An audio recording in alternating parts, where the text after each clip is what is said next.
The 8th classes के online tutorial में। और आज हम आपके लिए क्लास 12 का मैथ्स का चैप्टर लेके आए हैं, समाकलनों का अनुप्रयोग। हमने अभी तक अनिश्चित समाकलन और निश्चित समाकलन दोनों सीखा, निश्चित समाकलन के गुण को भी सीखा। तो समाकलनों के क्या अनुप्रयोग है इसके बारे में आज हमें सीखना है। तो बारी बारी से, इसमें ज़्यादा कुछ है नहीं, 4 फॉर्मूले हैं, 4 ट्रिक्स हैं जिसके आधार पे सारा क्वेश्चन बनेगा। वास्तव में एरिया अंडर कर्व फाइंड करना होता है। एक कर्व से घिरा हुआ क्षेत्र हम निकालते हैं समाकलनों के अनुप्रयोग में। समाकलनों के अनुप्रयोग में सबसे पहला जो है फॉर्मूला जो हम यूज करते हैं, जो ट्रिक हम लोग यूज करते हैं वो है, यदि y = f(x) कोई फंक्शन दिया हुआ हो तो x अक्ष और एवं भुजा अक्ष x = a x = b तथा उस फलन y = f(x) से घिरा हुआ क्षेत्र का क्षेत्रफल हम कैसे ज्ञात करेंगे। तो हमने बोर्ड पे ग्राफ बना के रखा है, इसको समझना है।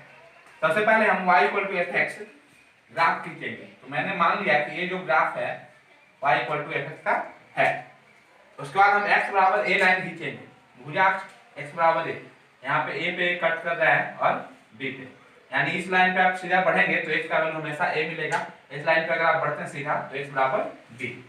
और x अक्ष, यदि a आपका x अक्ष है तो आपको एक स्पष्ट दिख रहा है कि y = f(x) x अक्ष एवं भुजा अक्ष x = a x = b से घिरा क्षेत्रफल a b m l a है। तो इसे निकालने का तरीका क्या होगा ये समझना है। तो सबसे पहले हम इस एरिया में एरिया एलिमेंट कट करते हैं जिसकी चौड़ाई dx है और इसकी ऊंचाई को, इसकी लंबाई को हम y मान लेंगे। तो इसका क्षेत्रफल क्या होगा, तो एक आयतनुमा बनेगा और आयत का क्षेत्रफल होता है लंबाई गुने चौड़ाई। तो वास्तव में ये जो एरिया हम कट कर रहे हैं इसका एरिया एलिमेंट, इसका क्षेत्रफल हो जाएगा y dx। और ये y dx कितना है, तो शुरू से लेके a से लेके b तक ऐसा ऐसा बहुत सारा y dx है। तो इसीलिए हम इंटीग्रेट करेंगे a से लेके b तक, ताकि यहाँ से लेके यहाँ तक का क्षेत्रफल मेरा मिल जाए। तो इंटीग्रेशन जब हम करेंगे तो पुट करेंगे a area element mod of y dx integral of y dx from a to b। तो इस सूत्र को डायरेक्ट अप्लाई करना है और आपका एरिया जो है y = f(x) x = x अक्ष तथा भुजा अक्ष x = a तथा x = b से घिरा क्षेत्र का क्षेत्रफल मिल जाएगा। तो इस ट्रिक को याद रखना है, बस इसी के आधार पे ये आपका बनेगा।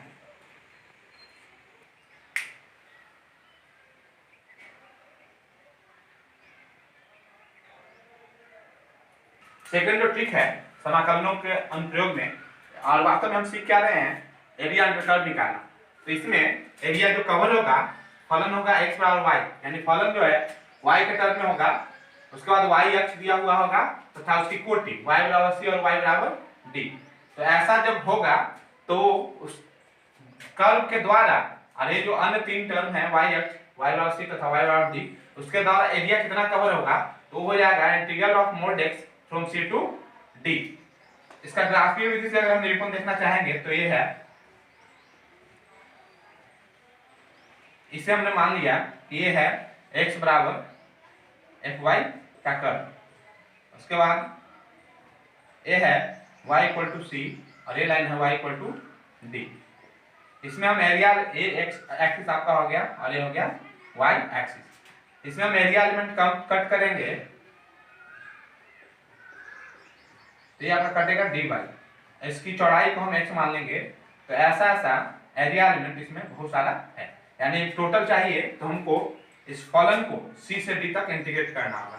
तो इसका एरिया एलिमेंट का जो क्षेत्र है ये आपका हो जाएगा x dy, और x dy कहाँ से कहाँ तक होगा, c से d तक। तो इसलिए हम यहाँ पे फॉर्मूला क्या लगाते हैं, mod of x dy from c to d। ऐसा करने से हमें ये जो एरिया है, ये एरिया, इसका हम नाम दे देते हैं a b c d, ये हमें प्राप्त हो जाता है। a b c d ये जो एरिया है ये हमें प्राप्त हो जाता है इस सूत्र के द्वारा। मोड इसलिए लगाना होता है क्योंकि एरिया कभी भी नेगेटिव नहीं होता है, एरिया शून्य हो सकता है या पॉजिटिव, इसलिए मोड लगाना जरूरी है। तो ये था सेकंड ट्रिक। और ये जो दो ट्रिक आपने सीखा, ये था जब एक फंक्शन दिया हुआ हो और एक अक्ष y अक्ष दिया हुआ हो और कोटि अथवा भुजाक्ष दिया हुआ हो, तब प्रथम जो दो तरीके हमने सीखे, पहला और दूसरा, वो लगाएंगे। एक फलन के लिए जो अभी तक था तरीका वो बताया गया।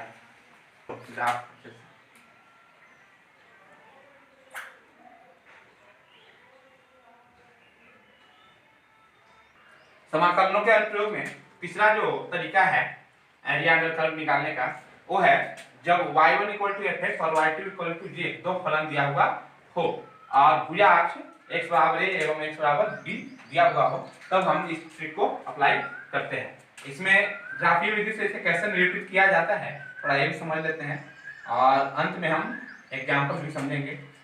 तो मैंने इसे मान लिया कि ये है ग्राफ y1 fx और ये आपका ग्राफ है y2 gx।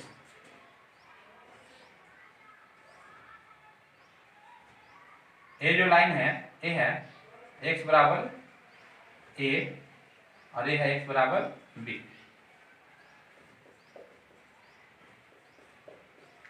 x अक्ष हो गया आपका, y अक्ष हो गया। तो ये दोनों जो ग्राफ हैं ये एरिया कवर कर रहे हैं आपका ये वाला।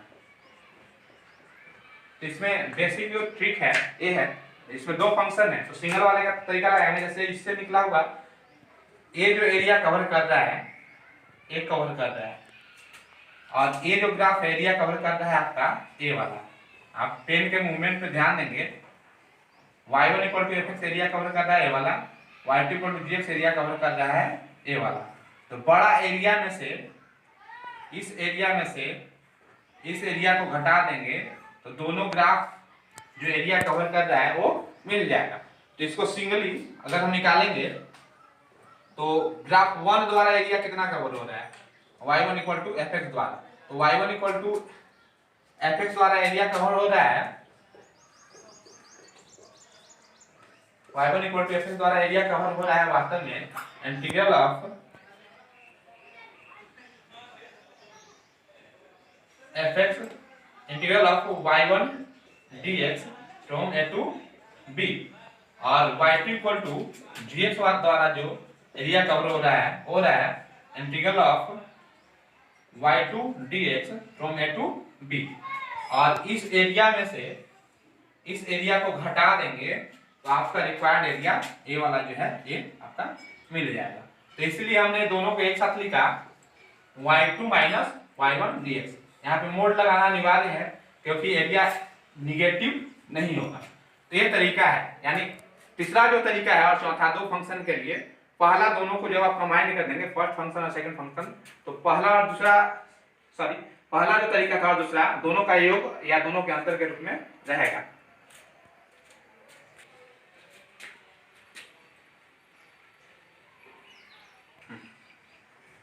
समाकलनों के अनुप्रयोग में तीसरा जो था ट्रिक, उसमें फलन जो था x के टर्म में था, लेकिन चौथा जो ट्रिक है वह जो है फलन उसमें y के टर्म में रहेगा।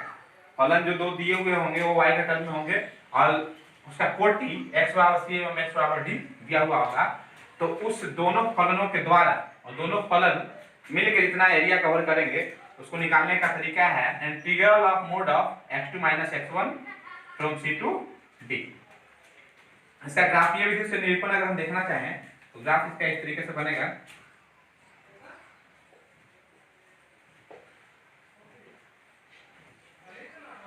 इस ग्राफ को हम मान लिए ये हो गया x1 बराबर f(y) और इस ग्राफ को हम मान लिए x2 बराबर g(y)। तो और ये आपका हो गया 40 लिटिल मिस्टेक यहाँ पे ये होगा y c एवं y d। ये आपका हो गया y बराबर c, ये हो गया y बराबर d। आपको समझना है इसमें तो आपको समझना है इसमें y equal to C, y equal to D, x1 बराबर एफ वाई, x2 बराबर जी वाई जो है टोटल मिला के जो एरिया कवर कर रहे हैं वो ए है। ए एरिया कैसे निकलेगा? तो इस एरिया का निकालने के लिए area covered by function x1 equal to F Y minus area covered by function x2 equal to G Y, यानी इस पेन के मूवमेंट पे आप ध्यान देंगे, इस x2 बराबर जी वाई द्वारा एरिया इतना कवर होगा और x1 बराबर एफ वाई द्वारा एरिया जो कवर होगा वो आपका ए होगा, यानी आपका रिक्वायर्ड एरिया ए है। रिक्वायर्ड एरिया कैसे निकलेगा? बड़ा एरिया में से छोटा एरिया को घटा देंगे, तो area covered by x1 equal to F Y आपका हो जाएगा integral of x1 divide from c to d, area covered by x2 equal to G Y, ये आपका हो जाएगा integral of x2 divide from c to d।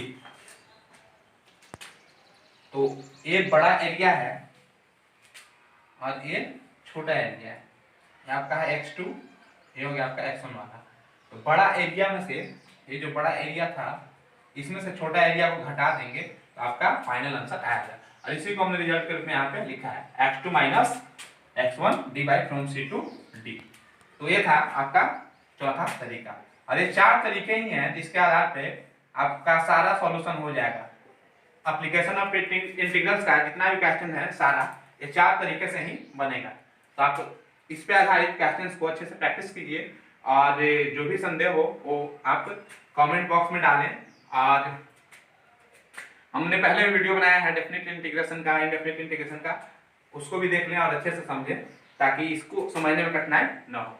तो मिलते हैं नेक्स्ट वीडियोज में, तब तक के लिए धन्यवाद।